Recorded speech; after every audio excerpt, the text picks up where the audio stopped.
What's up everyone, my name is Alex Kouras, and in today's video, I've got big boy money baller, millionaire, real estate broker and investor, Luis Ruiz, here in the chair, and I'm gonna be giving him a free haircut and just having a really nice conversation.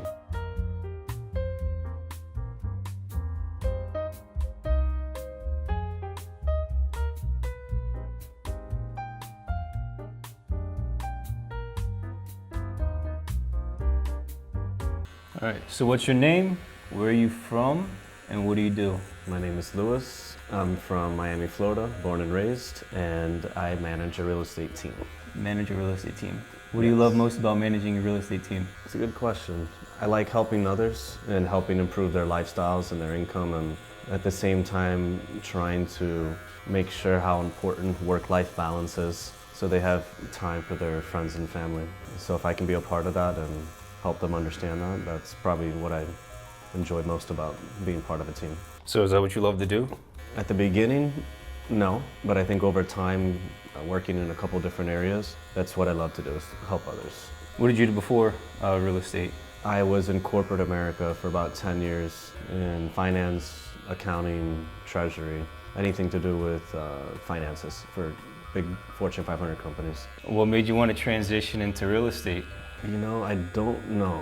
My wife convinced me to get my real estate license, and I started selling a couple houses here and there, and then decided to take a leap of faith when I realized that I would feel guilty to take a day off of work because my kids were sick, and I just knew I couldn't be in a work environment like that anymore. How important is family to you? Family is very important to me, but I think when I first got into real estate, I underestimated how much time you have to be there for your family. So, you mean it takes up too much of your time? No, that work takes up too much of your time, so you don't spend enough time with your family. Missed a lot of sporting events, graduations, things like that. So as time has moved on, I've realized how important it is and trying to prioritize and make time for my family. What makes you happy? Seeing other people happy. I think seeing other people smile and go through their journey makes me happy. So if everyone else around me is happy, then I'm happy. Is there a reason for that? No. Just enjoy helping others. Why do you think you like helping others so much? I don't know. I just like seeing people happy, seeing people accomplish their goals and stuff. That's good though, Yeah. because I feel like a lot of the world nowadays is not really that much of a positive place. Yeah, I agree. And being one of the people, being one of the few that actually want to see others succeed, puts you at an advantage for sure. Yeah, they always say your 5 closest friends are kind of describe who you are and the type of person you are. So you got to make sure everyone around you is doing good and happy and positive, and it's important. It's funny that you say that. I actually said that in the last interview as well that Oh, I yeah? did with somebody. Yeah, and they agreed with it as well. Yeah, it's And I huge. think it's definitely true. Without a doubt. Why do you think that is though? You know, if everyone around you is going in a different direction than you want to go, most likely you're going to end up following their direction because that's who you're closest to. That's who you're taking advice with and talking to about the future and whatnot, right? Exactly. You know, depending on what kind of habits they have, you could end up having similar habits and traits, and you just need to make sure that you keep the right people around you. It's a good outlook on life. Sure. So here's an interesting question that I think a lot of people can relate with. What's one thing in school that you wish you would have learned that they didn't teach you? Good question. Real life situations, how to open up a business, how to write a check, how to pay a bill, how important it is to do whatever makes you happy. School's unfortunately just all education, which is great, but majority of us are 17, 18, you know, getting into college, don't even know what we want to do for a living, yet have never paid a bill or a car payment or how to budget money, and didn't really, you know, kind of set us up for failure. And then depending on what high school you went to, I can tell you my high school didn't even prep me for college. So I think some type of college prep and how to even apply to college would have been pretty neat. So I think that would be something that I wish schools picked up on more. What have you learned from a hard time? Too many hard times. Just give me one hard time that you learned a really good lesson from. Everything gets better at the end of the day. It doesn't matter what's going on in your life or how bad it is. It's eventually gonna get better with time. Just stay positive, stay focused. Long time ago in a rough patch where I pretty much lost everything. Really? And it was hard. It was really hard to get through it. And What pushed you through that? setting up a small goal and just trying to get to that, and not trying to look too far out in the future. And then when you hit that goal, set your next one and your next one. And I think that was it, something just to look forward to. So if something ever happened to you in life, you would say setting up small goals would help you at least start to get things going in the right direction. Yeah, if you set yourself up with an unrealistic goal and you don't hit it, you're gonna seem like you failed. So you set up goals that are obtainable, that you have to still put in a lot of effort to get to it.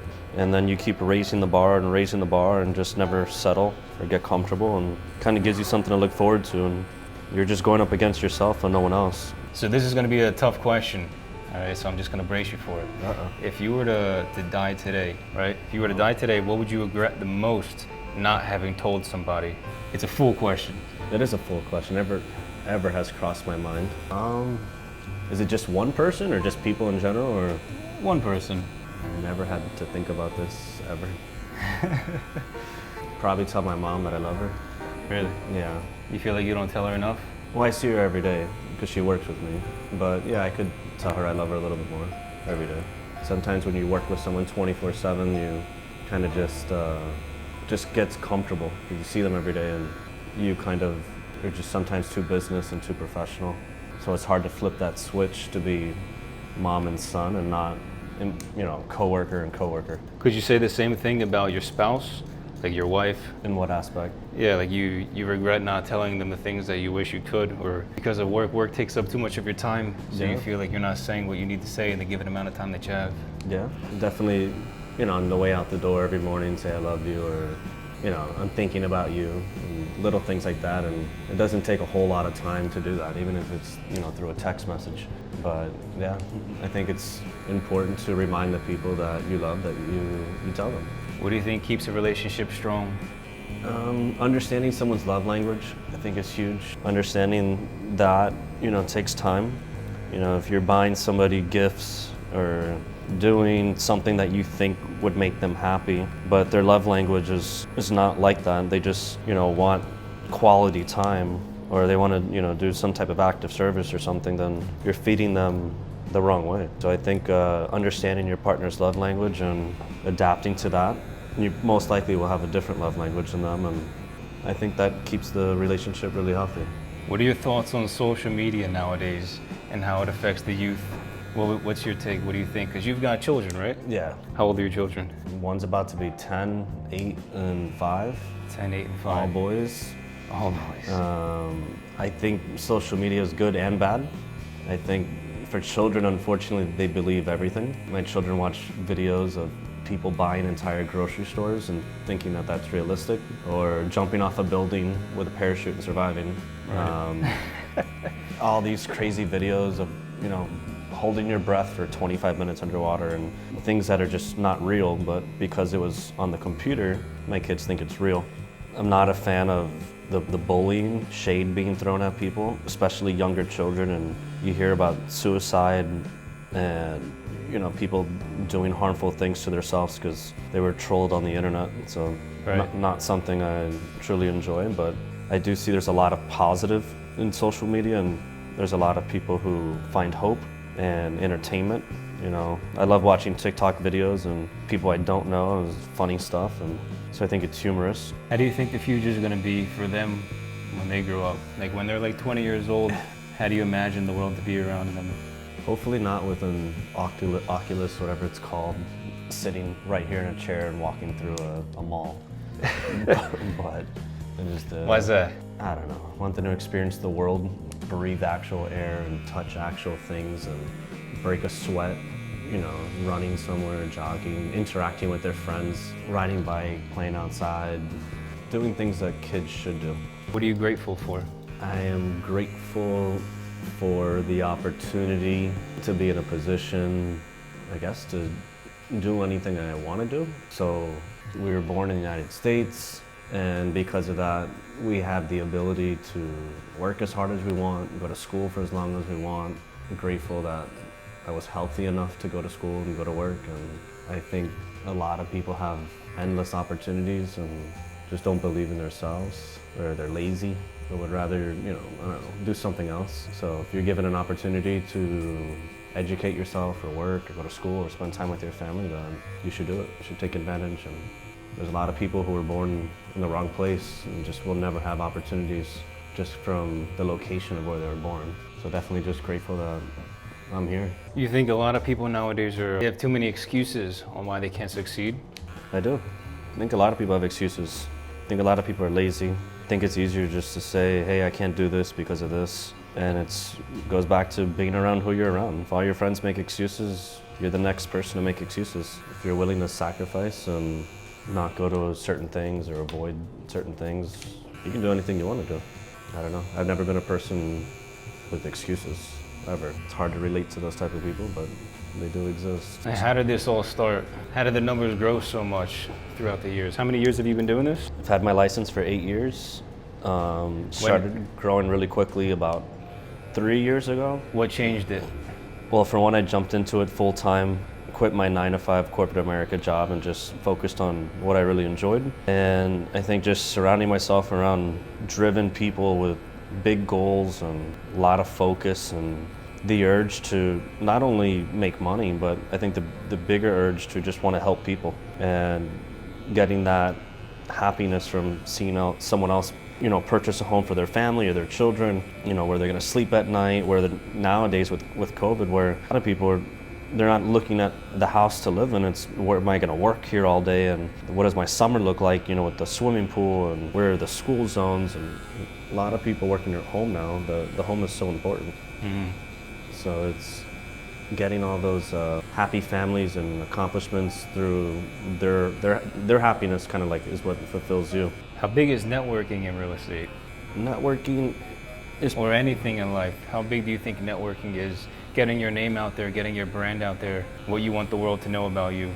Yeah, I think networking is huge, but a lot of people have been saying the slogan or the saying all wrong, and I was saying it for the wrong a long time too, and people always say, oh, it's who you know, and it's not who you know, it's who knows you. And the reality is we know a lot of people, but how many people are willing to help you, or, you know, to put in a good word for you, or in our case, you know, trust you to sell their house or buy a house. And just because you know them, if you've never done anything for them or offered help or assistance or, you know, 2 minutes of your time just to talk to them, when the time comes and you go to ask for that favor, you're probably not going to get it. Mm-hmm. So I think it's important to really think about not just who you know and how big your network is, because it doesn't mean that someone's going to want to help you. Right. I think you gotta realize, like, who are those people who would help you. So it's not who you know, it's who knows you, and I think that's huge. What's your most treasured memory? Probably would have to say, trying to think, maybe it was about 4 years ago. I was on a cruise with my family, and I remember being on a kayak with my kids and my wife, somewhere I think in Haiti. And it was 2 mountains or a couple mountains with like this huge waterfall and the cruise ship in the back, and it just felt like something out of a movie. The water was crystal blue, and I don't know, it just felt so surreal. It was just incredible. It was too beautiful. It was beautiful. Perfect weather, sun was out. Working so much and so hard, these little breaks you take for vacations with your family, or, you know, if you don't have a family, just the vacations in general, I think are so important to really disconnect and really, when you're on vacation, be on vacation, because you can definitely be on vacation and working the whole time. Right. So I think it was definitely something that I would treasure, and kind of ready to get back on a cruise right now again and go. Just thinking about it. Yep. So that's your most treasured memory. What's your most terrible memory? I think it's going to go back to 2008 or so, and I think around that time my dad just told us that he lost, you know, his business is pretty much shutting down. He lost a couple of his investment properties. Pretty much every credit card that I owned went into collections. And then I remember waking up around 2 or 3 in the morning, seeing my car in a tow truck. Really? From a repo man. But yeah, it was crazy losing pretty much everything you have. And I didn't have much, I lived with my parents, but it's hard, you know, you don't have a car, can't even get to work.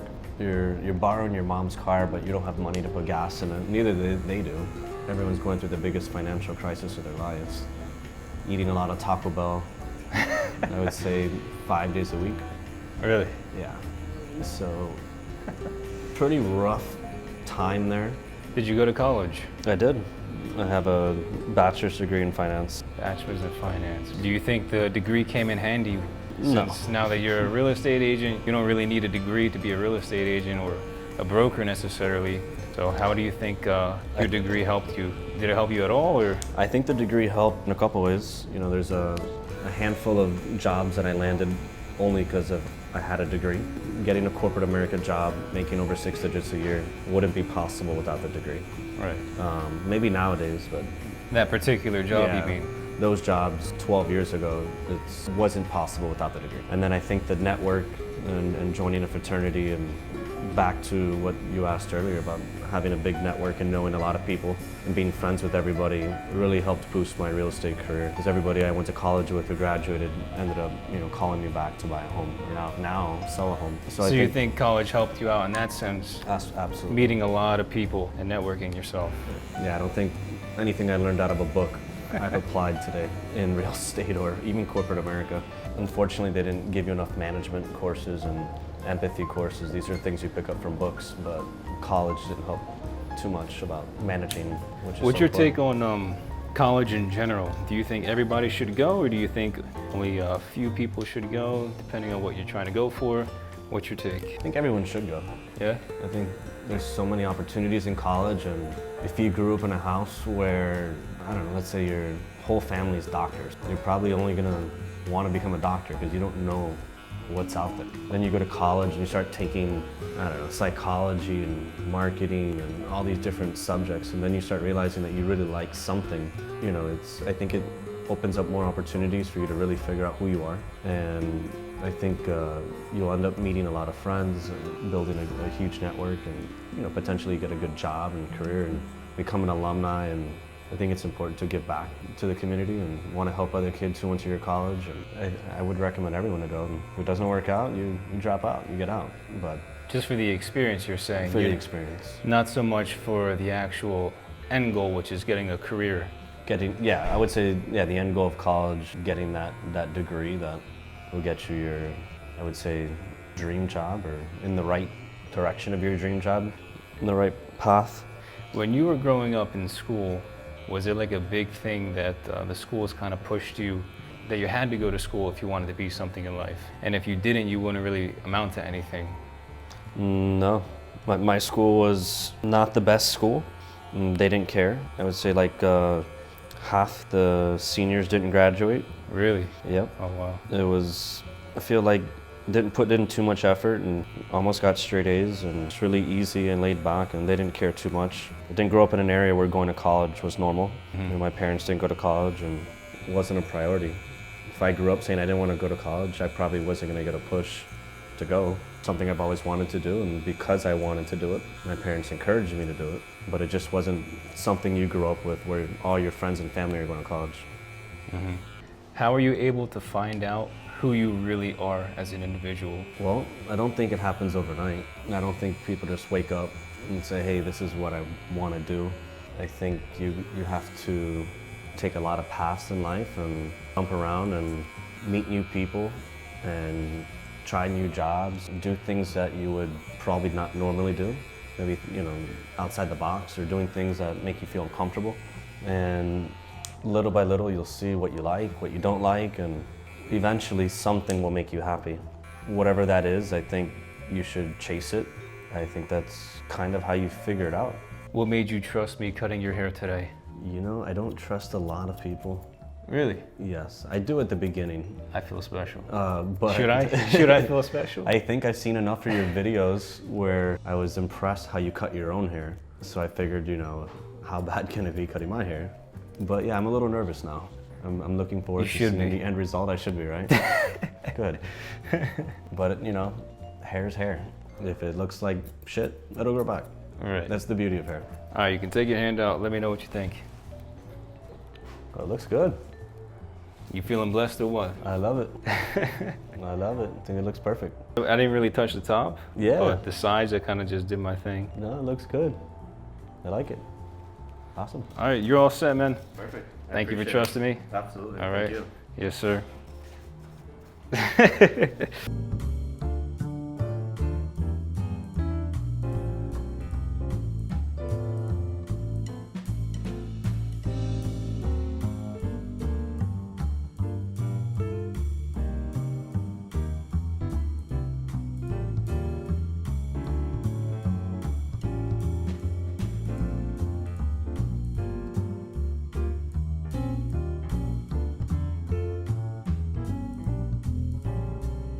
But that's pretty much it, you guys. I hope you enjoyed today's video. If you're in the Cutler Bay area in Miami, check out Lewis's team here in Cutler Bay. He is one of the best real estate agents in the area, and his team is doing phenomenal things. So if you're in Miami, definitely give these guys a call to buy or sell your home. And if you guys did like this video, make sure you leave a like and share this video with a friend. Also, I'm super close to hitting 100,000 subscribers, so it would mean the world to me if you guys would click that subscribe button down below and click on the post notifications as well to never miss one of my new weekly videos. Also, don't forget to leave a comment down below letting me know your favorite part of today's video, and click on the links in the description as well. But that's pretty much it. Thank you guys so much for watching, and I'll catch you on next time. Peace.